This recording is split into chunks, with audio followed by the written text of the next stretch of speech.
دولت ایمان کے بعد اللہ تعالیٰ کی بہت بڑی نعمت ہوتی ہے۔ لوگوں کی نسلیں اس نعمت کی دعا کرتے کرتے قبرستان پہنچ جاتی ہے۔ اللہ بہت کم لوگوں پہ خوشحالی کے دروازے کھولتا ہے،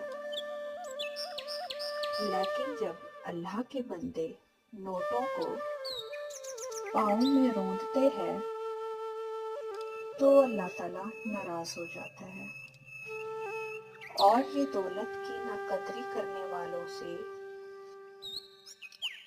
ایمان بھی چھین لیتا ہے۔ عقل بھی، صحت بھی اور